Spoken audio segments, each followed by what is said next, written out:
Olá, estamos aqui de volta para dar continuidade à nossa aventura com a astronomia. Só para a gente lembrar o que a gente já falou, a gente veio aqui, falou sobre o Sol, falamos sobre a Lua.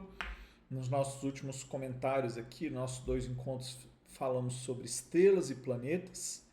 Falamos sobre a diferenciação deles, falamos que os planetas seguem a linha eclíptica no céu por conta da disposição dos planetas lá no sistema solar. E tem alguns corpos celestes que a gente pode ver no céu, mas que a gente não falou sobre eles. E só para fechar, para dar uma lógica aqui para o nosso assunto, vou comentar sobre esses corpos celestes que são interessantes aqui. Beleza? O primeiro deles são as chamadas estrelas cadentes.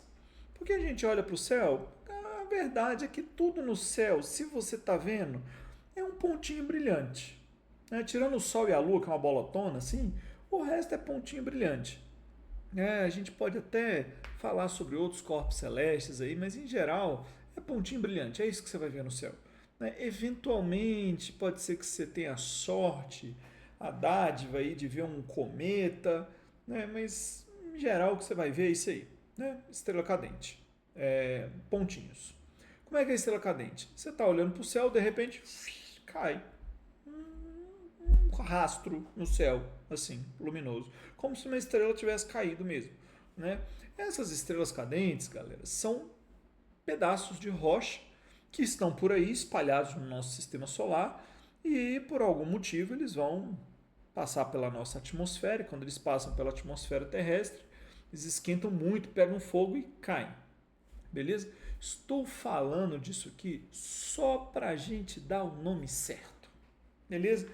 A estrela cadente em si é um fenômeno luminoso no céu. Esse fenômeno luminoso tem um nome: meteoro.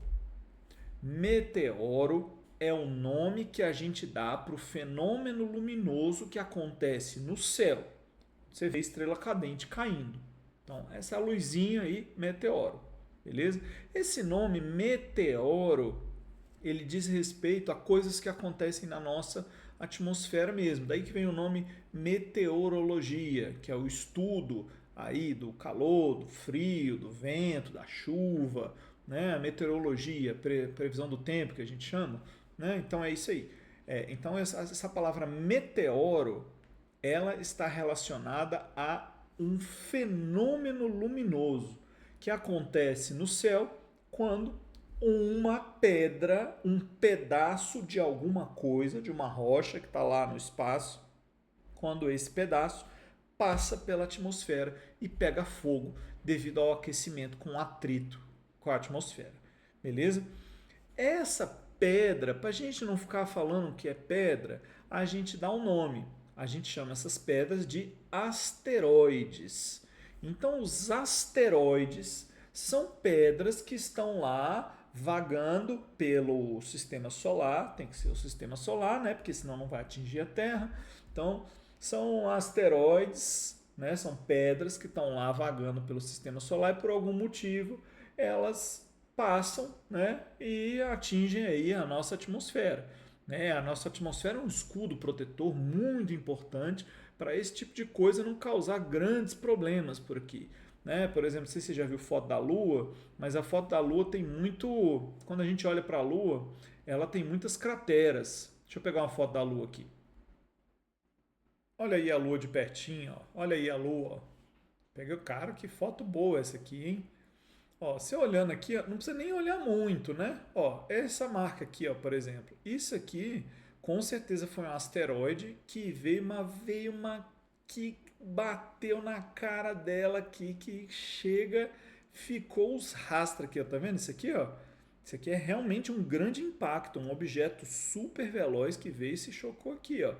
Aqui a gente consegue ver também, ó, impactos bem intensos, né? Dá para ver que a superfície da Lua, ó, ela tem essas marquinhas aqui, né? Então essas marquinhas são realmente asteroides que ao longo dos diversos milhões de anos aí que a gente tem de história da Lua, que deixaram essas marcas aqui. Por que que aqui no planeta Terra a gente não tem exatamente esse aspecto? Tem marca também, viu? Que tem asteroide aí que se chocou. Aqui não tem vegetação, aqui não tem mar, Aqui não tem atmosfera, não tem ser vivo, não tem vento para ficar levando a areia de um lado para o outro, ficar atacando, abrindo, né, os buracos, fechando. Né? Então essas crateras ficam visíveis. Primeiro porque a Lua não tem atmosfera, né? E segundo porque não tem nada aqui na superfície além ali daquele material ali que é uma espécie de uma areia branca que tem ali na superfície da Lua, beleza? Então se eu olhar para a Lua aqui, ó, tá cheio de marcas. Essas marcas são feitas por asteroides. Asteroides são pedras que estão aí vagando pelo universo e acabam se chocando aí com os objetos que estão na frente deles, beleza? Então esses asteroides eles formam aí uma classe aí de objetos que eles podem ou não ser redondos, não necessariamente eles são redondos, eles são pequenos e eles estão se movendo aí e eles pelo nosso sistema solar meio livremente, sabe?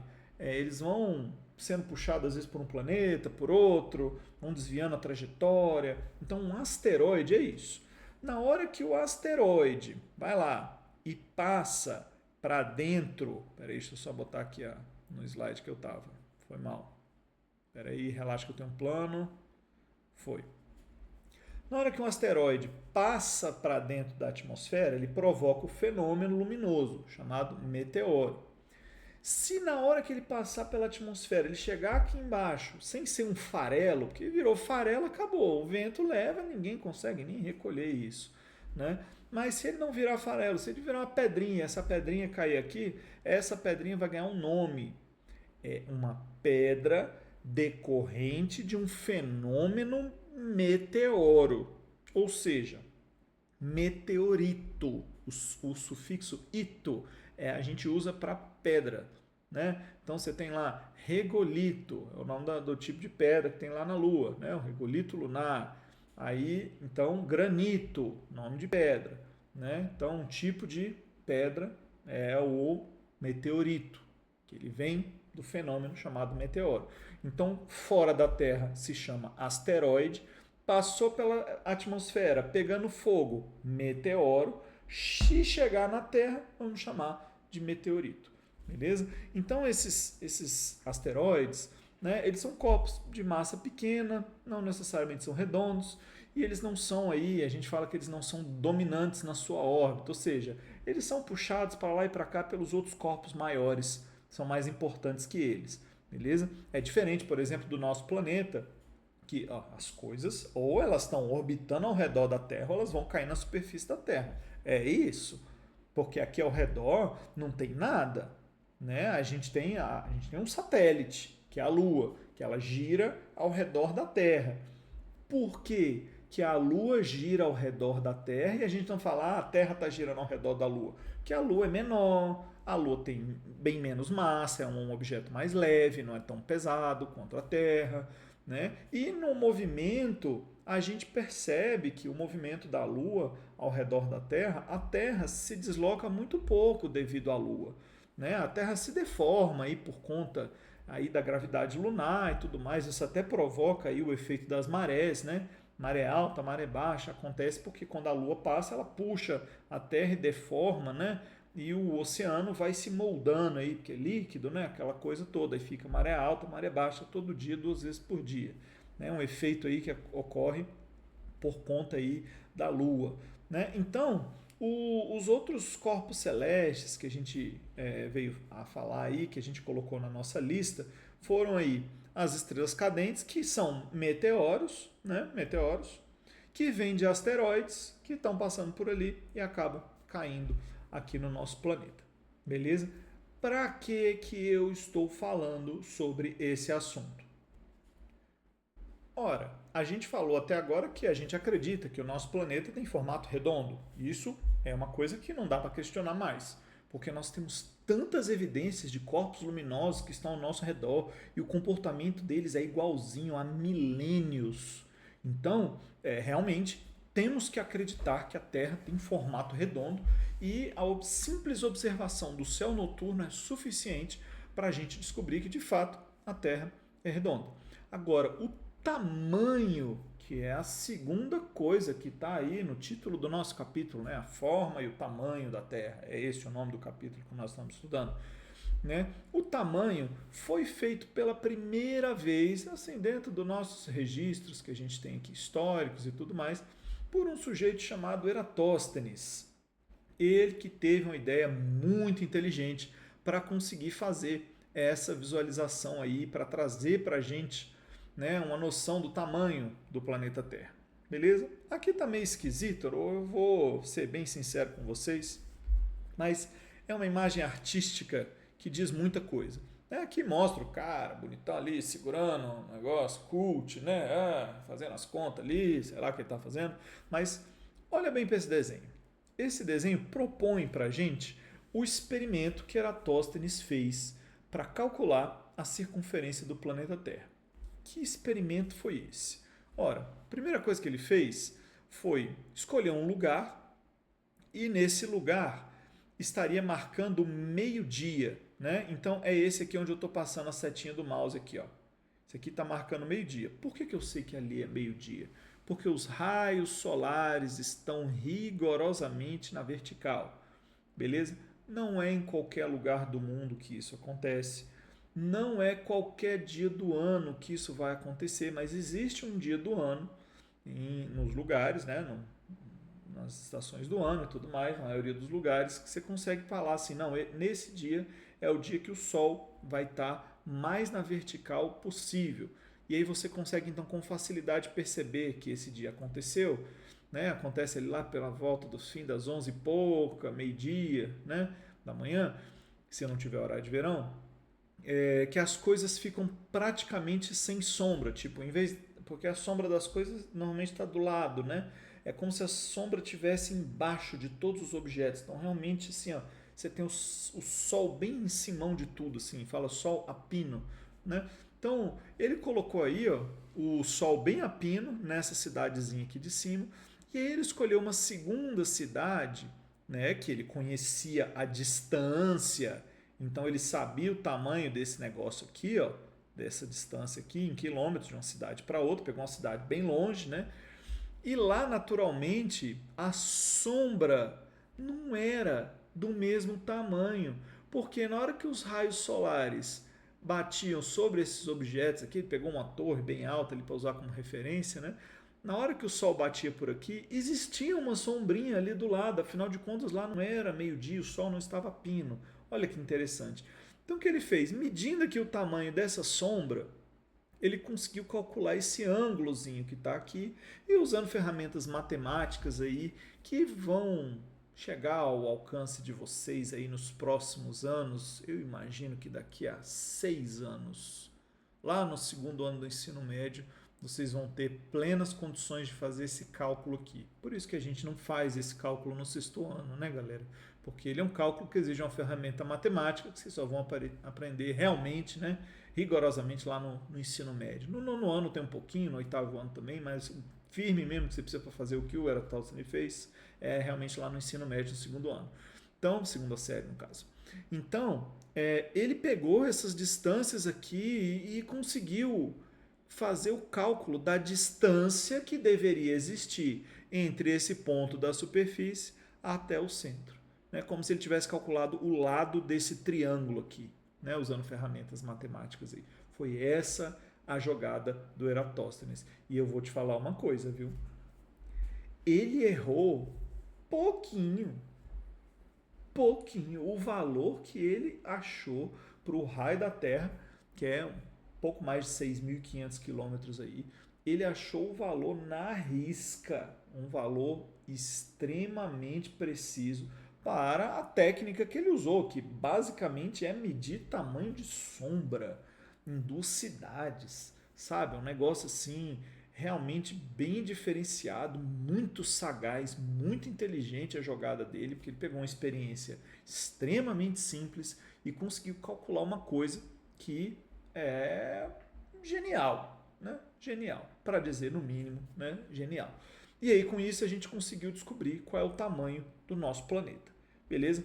Reproduzir essa experiência é possível, né? Você vai ter que descobrir que dia do ano aqui em Brasília, que o sol está a pino, né? Você consegue pesquisando aí por tabelas simples que tem na internet, né? São dados aí que Observatório Nacional e vários outros sites aí de informações astronômicas trazem com bastante precisão, então você consegue saber que dia que acontece em Brasília esse dado.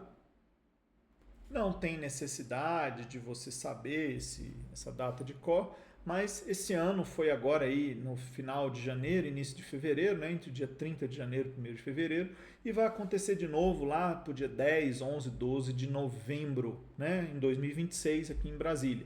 Então, se você quiser aguardar daqui até novembro para fazer a experiência, você vai conseguir fazer com bastante precisão. Aí você consegue ir lá fazer a medida, né? Aí você arruma um coleguinha que mora em outra cidade aí, em Manaus, em Fortaleza, em Florianópolis. Se for em outro país, mais legal ainda, que você vai conseguir um ângulo mais aberto aí. E aí no mesmo horário, durante o dia, você pede para ele medir aí a sombra de um objeto de tamanho conhecido. Se você fizer isso, você vai ter condições de calcular o raio do planeta Terra. Já pensou? Isso então, portanto, acaba fechando aí todas as lacunas lógicas que a gente precisava para encerrar esse assunto do nosso capítulo, que fala especificamente sobre o tamanho e a forma do planeta Terra. Beleza? O que está por vir? Quais são as outras coisas que vão aparecer daqui para frente? Aí eu vou precisar daquele programa super avançado de desenhos para a gente poder fazer um esquema super legal aqui para conseguir ver o que está acontecendo. Aqui eu vou precisar de um pouco da imaginação de vocês para a gente poder fazer a construção do raciocínio que vai ser usado aqui para a gente ver como é que as coisas aconteceram por aqui. Primeiro, o nosso Sol. Cara, já parou para pensar de onde é que veio o Sol? Tipo, o Sol tá lá, mas será que não teve um dia que ele não existia ainda e de repente ele passou a existir? É possível. Nós temos informações que conseguem levar a gente a perceber isso. Beleza? Nós já falamos aqui que eu vou ser bem superficial porque não vale a pena a gente se aprofundar nesse assunto agora, mas ele é muito interessante e ele traz aí milênios de observação astronômica, né? Então esse aqui é um assunto imenso que vai muito mais longe do que aquilo que a gente tem para estudar aqui no 6º ano. É um assunto fascinante, super legal e falar sobre ele mostra o quanto o ser humano já conseguiu descobrir sobre o universo. Beleza? Então imagina o seguinte, você vai lá e olha para o céu. A gente conseguiu ver aí que os astros, eles estão lá e a gente consegue ver. A gente conseguiu ver algumas regularidades. Por exemplo, a gente viu que os planetas nascem no leste, se põem no oeste. Isso aí levou a gente a pensar, pô, eles devem estar no mesmo plano aí do Sol e da Lua. E as estrelas, elas devem estar em grupos. Aí a gente conseguiu descobrir a questão aí das estrelas, das constelações zodiacais, as estrelas polares que a gente tem aqui, só pode ver do hemisfério norte, do hemisfério sul. Todo esse raciocínio foi construído olhando para o céu, pensando na perspectiva de quem está aqui na Terra. Agora vamos tentar ver uma coisa um pouco mais sofisticada. Aí eu vou propor para você uma experiência. Você pega 2 objetos, né? Eu vou pegar aqui essa caneta e eu vou pegar um outro objeto que é uma tampinha de garrafa. Beleza? Eu vou pegar aqui a tampinha de garrafa e vou pegar aqui a caneta. Beleza? Aí eu vou te pedir o seguinte raciocínio. Você vai fazer o seguinte, você vai escolher um olho e você vai botar a caneta, abre só um olho, a caneta tampando a tampinha. Beleza? Bota a caneta no caminho da tampinha. Aí você vai fazer o seguinte, ó, você vai trocar de olho. Você abre o outro e volta para cá. E fica assim, ó, pisca um olho e pisca o outro. Pisca um olho e pisca o outro. Você está vendo que de acordo com o olho que você está usando para ver a caneta, ela parece que está mais para a direita, mais para a esquerda? Você consegue perceber isso? Esse fenômeno se chama paralaxe. E por que esse fenômeno tem relevância para a nossa conversa? Imagina o seguinte, ó. Imagina que o planeta Terra ele está numa órbita circular. Naturalmente leva um ano, né, para o planeta circular aí e fazer a volta completa ao redor dessa órbita. Beleza? Vou pintar aqui de azulzinho, para a gente poder imaginar o nosso planetinha azul aqui, né? Porque lá do céu ele parece azul. Né? E aqui no meio está o Sol, né? O Sol. Eu não quero desenhar o Sol, não, porque eu não estou muito preocupado com o Sol agora. Estou preocupado com as outras estrelas lá, muito mais distantes, né? É sobre elas que eu quero falar. Então imagina que você tem o seguinte, ó. Você tem uma estrela e estrelas são muito distantes, né? E por que eu estou falando sobre isso? Porque como a gente fala aí sobre o tamanho do planeta Terra, vale a pena a gente ter noção do tamanho do nosso sistema solar e ter noção do tamanho de todas as coisas que a gente tem aqui, porque é isso que vai dizer do que eles são feitos, que é o nosso próximo capítulo que fala aí sobre a composição do planeta Terra. Beleza? Então imagine isso aqui, ó. Você está aqui com o planeta Terra aqui e aí o Sol está aqui no meio, beleza? Aí você faz o seguinte, ó, imagina uma estrela bem distante, né? Eu vou pintar ela aqui, ó, de azul claro, né? Tá aqui essa estrela. Aí vou pegar uma outra estrela, né? E vou botar ela um pouquinho mais longe, né? Que nem a gente acabou de fazer com a caneta, beleza? Pegar uma outra estrela aqui, ó, e botar ela mais longe ali. Aí imagina o seguinte, ó.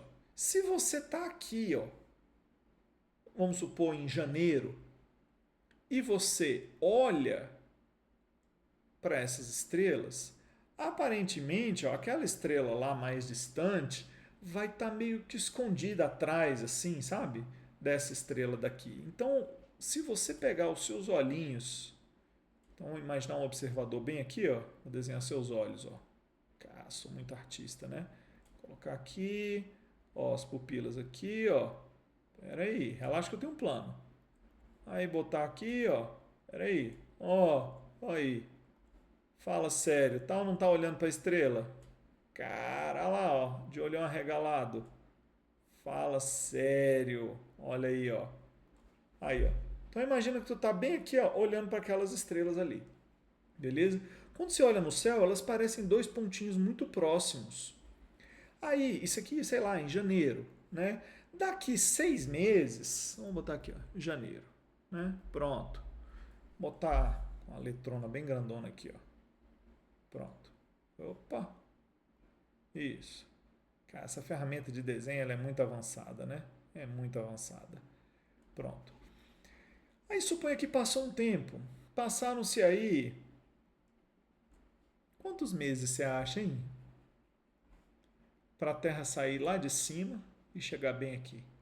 Quanto tempo você acha? 6 meses, né? Porque ó, se a Terra dá uma volta inteira em torno do Sol em um ano, ela vai dar meia volta em 6 meses, né? Então tu olhou aqui em janeiro, aí passou lá, janeiro, fevereiro, março, abril, maio, junho, lá para junho, julho. Tu vai vir aqui e tu vai procurar essas estrelas de novo, porque elas vão estar lá, velho. Elas vão estar lá. Aí você vai e procura lá em julho, procura essas estrelas aqui de novo. Agora olha o seu olhar em julho. Olha a diferença. Vou fazer aqui de verdinho. Você vai ver que essas estrelas estão mais distantes umas das outras. Você vai ver que aquela estrela, eu não te mostrei a tela, né? Você imagina que você está aqui em janeiro. Passaram-se 6 meses, estamos aqui em mês de julho, e aí você olha de novo para aquela estrela, beleza? Então, quando você olha para aquela estrela lá, em janeiro elas pareciam estar juntinhas, ó. Porque tá vendo aqui que a linha que sai do seu olhar atinge as duas estrelas mais ou menos na mesma linha, na mesma reta? Agora, em julho, ó, essa estrela azul mais clarinha vai parecer que ela está mais para a direita. Se você quiser ser mais preciso, ó, vamos imaginar uma situação aqui, ó, vou pintar de lilás. Ó, imagina que o planeta Terra está bem aqui, ó. Então, 3 meses depois, né? Metade do caminho de 6 meses, 3 meses depois. Imagina que o planeta Terra está aqui, ó.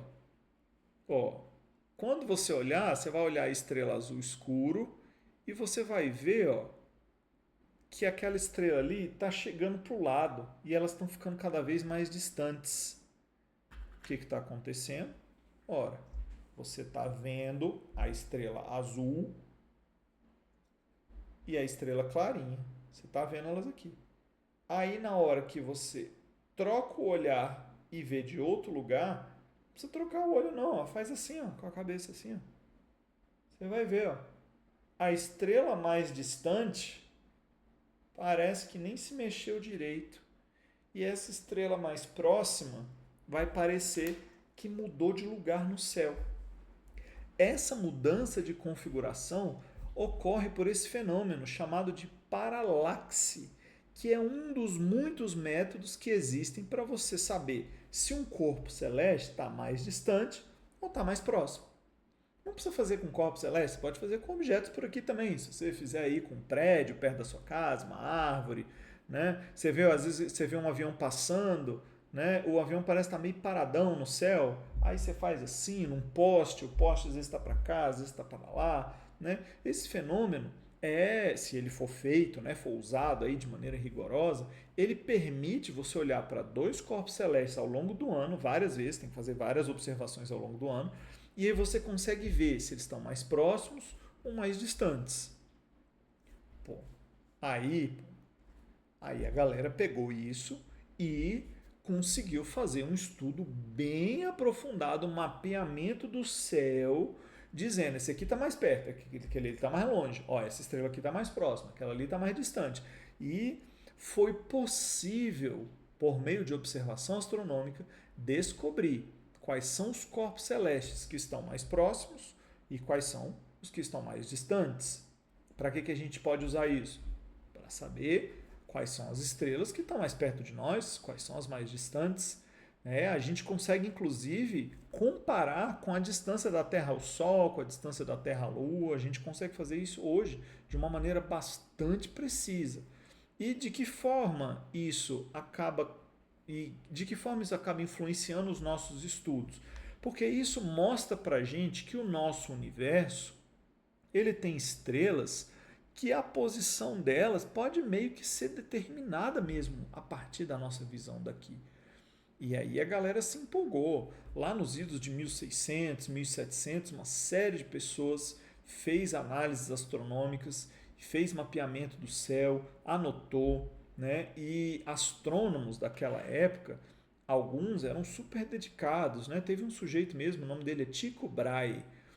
O Tycho Brahe, ele olhou para o céu e mapeou todos os pontinhos durante mais de 30 anos. Então, durante mais de 30 anos ele conseguiu, não só usando essa técnica de paralaxe que a gente falou rapidamente aqui, mas ele conseguiu ter uma visão geral de como é a dinâmica desses corpos celestes, de como que eles estão localizados ao redor de nós. E isso trouxe uma riqueza de informações muito grandes. E para que eu estou falando dessa riqueza de informações? O que eu quero com elas? Eu quero te convencer de uma coisa.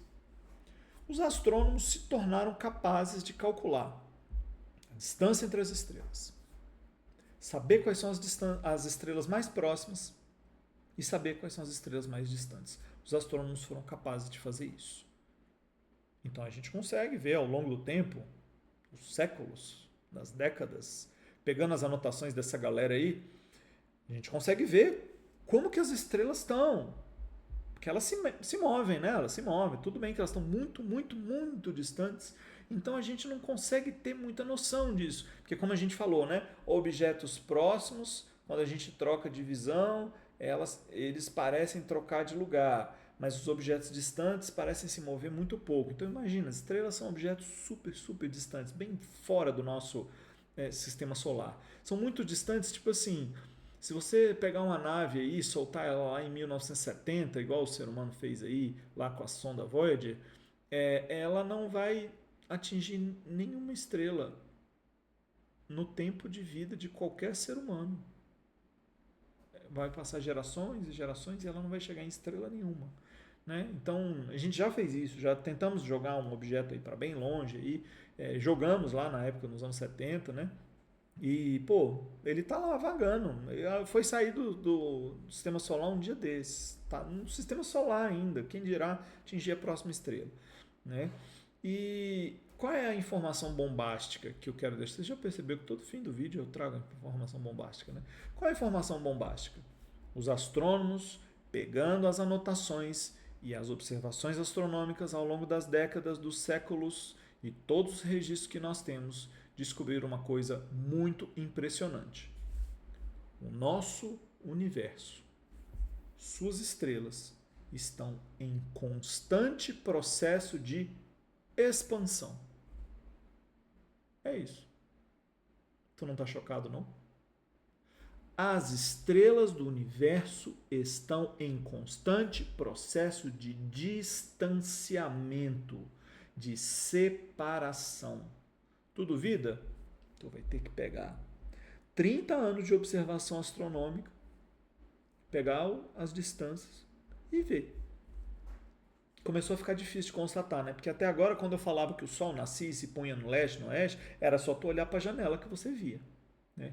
Agora, você vai precisar ter um conhecimento mais aprofundado. Então, você vai ter que acreditar que eu estou falando a verdade acerca desses estudos. Mas se você for lá, você mesmo ver esses estudos, você vai conseguir constatar. Isso é uma informação pública universal aí da humanidade.